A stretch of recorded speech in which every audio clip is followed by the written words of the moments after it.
Okay hello. तो आज की क्लास में हम लोग करेंगे depression in freezing point. Qualitative properties में हमारी तीसरी प्रॉपर्टी है। ये करने से पहले मैं तुम्हें एडवाइस करूंगा कि पिछला वाला एलिवेशन इन बॉइलिंग पॉइंट देखाओ। इससे तुम्हें बस आसानी होगी ये करने में, क्योंकि देखो एक्चुअल में इसमें और उसमें खास डिफरेंस है नहीं। वो कर लोगे तो ये हो जाएगा, ये कर लोगे वो हो जाएगा, तो कोई सा भी एक कर लोगे तो तुम्हें आसानी होगी, बस यही। तो डिप्रेशन इन फ्रीजिंग पॉइंट का क्या मतलब है? हम लोगों ने ये देखा था कि मान लो हमारे पास कोई सॉल्वेंट है, ठीक है, एग्जांपल के तौर पे हम वाटर ही लेके चलते हैं। अब वाटर 100 डिग्री पे बॉईल होता है, बट जैसे उसमें चीनी नमक कुछ बॉईल मिक्स कर देंगे तो जो उसका बॉइलिंग पॉइंट है वो 100 डिग्री से क्या हो जाता है, बढ़ जाता है। वो थोड़ा सा एक 100 1 2 कहीं पे बॉईल होता है, उसकी बॉइलिंग पॉइंट बढ़ जाता है। बट इसका उल्टा भी होता है। मान लो जो वाटर है वो फ्रीज कब होता है, बर्फ कब बनता है, 0 डिग्री पे। बट जैसे ही तुम उसमें नमक चीनी कुछ मिक्स कर दोगे तो उसका जो फ्रीजिंग पॉइंट है वो क्या हो जाएगा, डिक्रीज हो जाएगा। थोड़े थोड़े से मार्जिन से होता है, मतलब मान लो -2 -3 कुछ डिक्रीज हो जाएगा। तो सेम जैसे बॉइलिंग पॉइंट बढ़ता है वैसे ही फ्रीजिंग पॉइंट भी क्या हो जाता है, घट जाता है। उसी को हम क्या बोलते हैं, डिप्रेशन इन फ्रीजिंग पॉइंट। जैसे एलिवेशन इन बॉइलिंग पॉइंट था वैसे ही डिप्रेशन इन फ्रीजिंग पॉइंट आ गया, ठीक है। और बाकी सब कुछ भी सेम रहेगा। अगर मान लो कि जो फ्रीजिंग पॉइंट है वो थोड़े से मार्जिन से घट गया, ऐसे थोड़े से मार्जिन से घट गया, मान लो इनिशियली कितना था 0 डिग्री सेल्सियस और बाद में हो गया -2 डिग्री सेल्सियस, ठीक है। तो -0 -2 क्या हो जाएगा, +2 डिग्री सेल्सियस। तो इतने डिग्री सेल्सियस से जो टेम्परेचर है वो क्या हो गया, कम हो गया। फ्रीजिंग पॉइंट क्या हो गया, कम हो गया। यही कहने का मतलब है बस। तो यहाँ पे यही चीज लिखी है कि फ्रीजिंग पॉइंट कितने उससे कम हुआ है। ये डायरेक्टली प्रोपोर्शनल होने वाला है फिर से किसके, मोलैलिटी के। किसके, मोलैलिटी, ठीक है। ये चीज क्या लिखी है यहाँ पे, मोलैलिटी। ओके अब यहाँ पे तुम लोग को पता ही है कि प्रोपोर्शनलिटी का साइन हटाएंगे तो हमारे पास क्या आता है, कांस्टेंट आता है। और यहाँ पे जो कांस्टेंट होगा वो क्या होगा, KF होगा, KF। तो ये जो KF है वो कांस्टेंट है और इसके फिर से कितने नाम होने वाले, 3। Freezing point depression constant, molal depression constant या फिर क्रायोस्कोपिक कांस्टेंट। इसके 3 नाम है। अब ये वही चीज है, तुम लोग को है वो कि प्रोपोर्शनलिटी हटाते हैं तो एक कांस्टेंट आता है, ठीक है। अब ये वाली बात हो गई। अब यहाँ पे ये जो KF है, अब मैं यही फॉर्मूला तुम याद कर लो तो फिर से तुम्हारी क्या होने वाली है, भलाई होगी। क्योंकि इसके आगे सिर्फ वैल्यू पुट करेंगे मोलैलिटी की, तो उससे ना दिक्कत ना हो, इस वजह से। अब डेल्टा TF को डेल्टा TF ही वैल्यू पुट करो। आगे क्या है, KF है ना। और KF के बाद देखो ध्यान से कि यहाँ पे जो M है मोलैलिटी, तो जो मोलैलिटी है उसका जो फॉर्मूला होता है वो क्या होता है, number of moles of solute upon में मास ऑफ सॉल्वेंट। ये हमारे पास फॉर्मूला होता है। अब तुम लोग को फिर से एक बार याद दिला दूं, सॉल्यूट के लिए हम हमेशा नंबर कौन सा यूज करेंगे, नंबर 2। और सॉल्वेंट के लिए हमेशा हम कौन सा नंबर यूज करेंगे, नंबर 1। एग्जाम्पल के तौर पर ले लो पानी, पानी में तुमने मिक्स किया चीनी, तो चीनी के लिए हमेशा नंबर 2 और पानी के लिए हमेशा नंबर 1, हमेशा, ठीक है ना। ध्यान रखना पूरे के पूरे क्वालिटेटिव प्रॉपर्टीज में हम यही लेके चल रहे हैं ताकि कंफ्यूजन ना हो बार बार। तो delta TF is equals to KF। अब यहाँ पे जो नंबर ऑफ मोल्स है, नंबर ऑफ मोल्स का फॉर्मूला क्या होता है, गिवन मास। तो गिवन मास एक तरीके से क्या हो गया, W2 अपॉन में molar mass WM2 into W1। अब यहाँ पे जो W1 है इसको क्या कर सकते हो कि तुम्हें थोड़ा सा मेहनत करनी पड़ेगी, बस ज्यादा नहीं। ये W1 तुम्हें पता है मेजरली ना ग्राम में दिया होगा। अब ग्राम को अगर किलो में बदलना है तो किलो में बदलने के लिए किससे डिवाइड करना पड़ेगा, 1000 से डिवाइड करना पड़ेगा। और 1000 से डिवाइड करना पड़ेगा तो यहाँ पे ये 1000 क्या होगा, ऊपर जाके मल्टीप्लाई हो जाएगा और यहाँ पे ऐसे आ गया। तो फाइनली हमारे पास ये फॉर्मूला है किसका, फ्रीजिंग पॉइंट का, एक तरीके से कि डिप्रेशन इन फ्रीजिंग पॉइंट, कितना टाइम फ्रीजिंग पॉइंट कम हुआ है उसका हमारे पास ये फॉर्मूला है। सिंपल सी बात है, given mass of the solute, molar mass of the solute, given mass of the solvent, ये 1000, KF क्या है, कांस्टेंट है, और डेल्टा TF क्या है कि कितना टेम्परेचर कम हुआ है। सिंपल, ये वही एग्जैक्ट सेम फॉर्मूला है, एक पैसे का अंतर नहीं है। जैसा बॉइलिंग पॉइंट में था सेम वैसा ही फॉर्मूला है। हाँ, तो अब एक छोटा सा न्यूमेरिकल करेंगे, सिंपल छोटा सा न्यूमेरिकल, ज्यादा कुछ नहीं।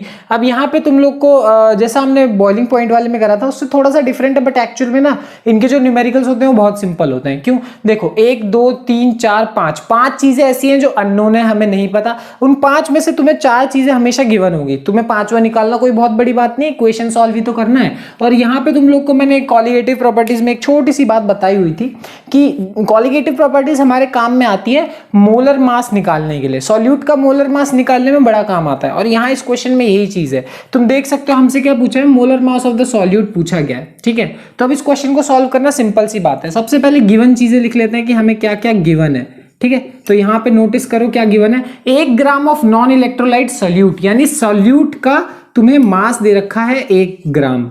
आगे यहाँ पे dissolve in 50 gram of benzene, 50 gram of benzene का मतलब 50 ग्राम बेंजीन में दिया हुआ है। फिर से 2 सॉल्यूट के लिए 1 सॉल्वेंट के लिए, है ना। Lowered the freezing point of benzene by, यानी उसने टेम्परेचर को इतना लो कर दिया, कितना 0.40 केल्विन, ठीक है। आगे बोला the freezing point constant of benzene is, freezing point constant की वैल्यू भी दे रखी है तुम्हें, कितनी दे रखी है 5.12 kg mole inverse, 5.12 kg mole inverse.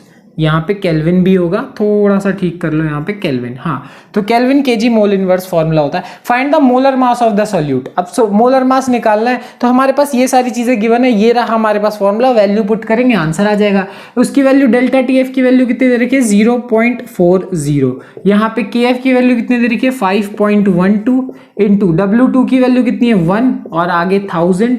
अब 1000 ये इसीलिए लगाते थे क्योंकि जो W1 की वैल्यू तुम देखोगे वो कितनी है 50 ग्राम में दी हुई है, इसीलिए 1000 लगा रखा है। समझ में आ गई बात। और यहाँ मोलर मास तुम्हें निकालना है, तो मोलर मास निकालना है, निकाला जा सकता है। तो मोलर मास की वैल्यू कितनी आ जाएगी 5.12 इंटू 1 इंटू 1000 अपॉन में ये चीज इधर आ जाएगा 0.40 इंटू 50। ये तो कैलकुलेशन भी मुश्किल नहीं है, सिंपल सी कैलकुलेशन है, देखो जरा।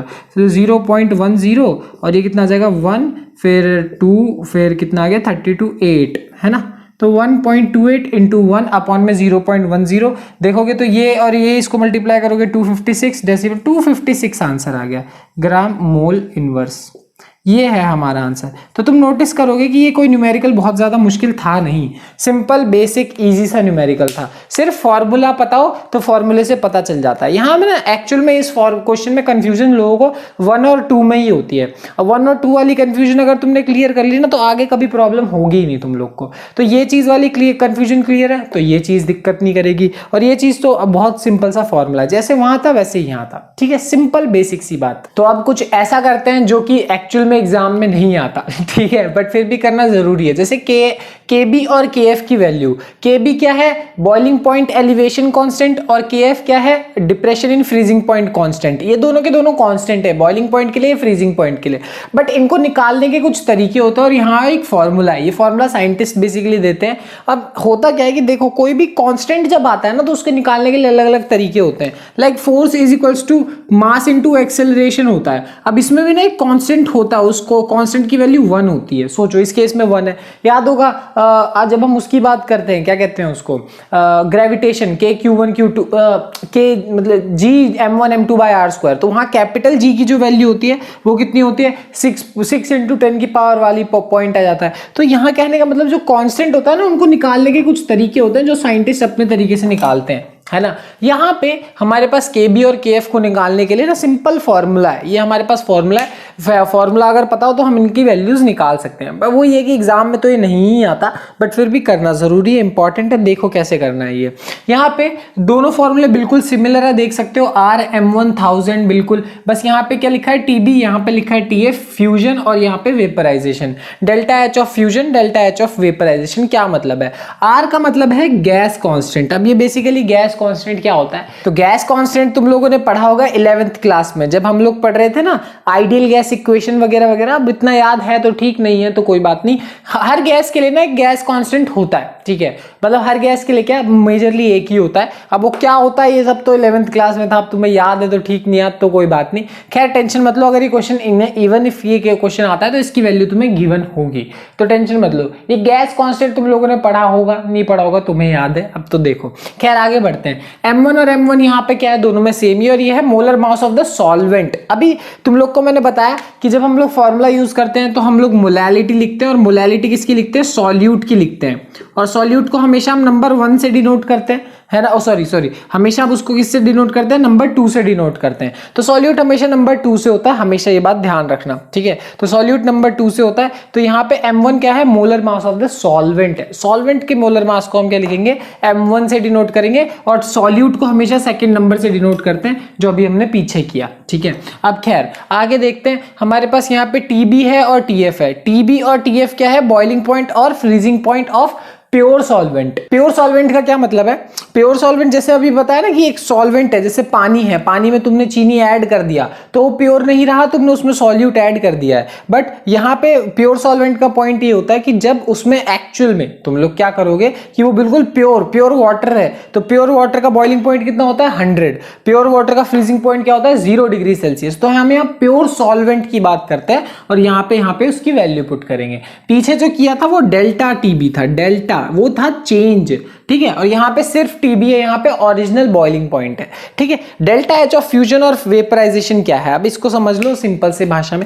होता क्या है कि जब भी तुम किसी गैस को मान लो लिक्विड को, अब लिक्विड को मान लो कन्वर्ट कर रहे हो गैस फेज में, लिक्विड चला जा रहा है गैस में, ठीक है। तो वहां पे ना एनर्जी हो सकता है ली गई हो सकता है दी गई हो, वो कैसे, वो बाद की बात है। बट होता है जैसे अब मान लो किसी लिक्विड को तुम्हें गैसियस फॉर्म में कन्वर्ट करना है ना, तो एनर्जी का आदान प्रदान होता है, ठीक है। अब कितनी एनर्जी का आदान प्रदान हो गया उसी को हम क्या बोलेंगे? Delta H of vaporisation. कैसे? एक लिक्विड को तुमने वेपराइज कर दिया, लिक्विड को गैस फॉर्म में कन्वर्ट कर दिया, तो वहां पे क्या होगा? Delta H of vaporisation. क्या कि लिक्विड को गैस में कन्वर्ट करने में कितनी एनर्जी लगी, वही है ये। और सेम ये फ्यूजन में क्या होगा कि जैसे मान लो कोई आइस है, आइस मेल्ट हो गई, तो आइस को मेल्ट होने में कितनी एनर्जी तुम्हें लगानी पड़ी, ठीक है ना, कि कितना ज्यादा एनर्जी लग रहा है कि इसको यहां से कन्वर्ट करने में, या तो एनर्जी दी जा रही है ली जा रही है, वो सब बात की बात है।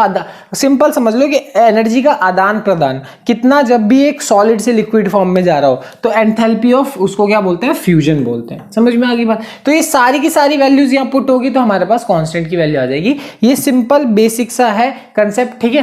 वो इसमें ज्यादा कुछ है नहीं, बहुत सिंपल सी चीज है, ठीक। तो ये चीज भी इंपॉर्टेंट है, इसको हल्के में मतलब। खैर मिलते हैं अगली क्लास में, बाय बाय।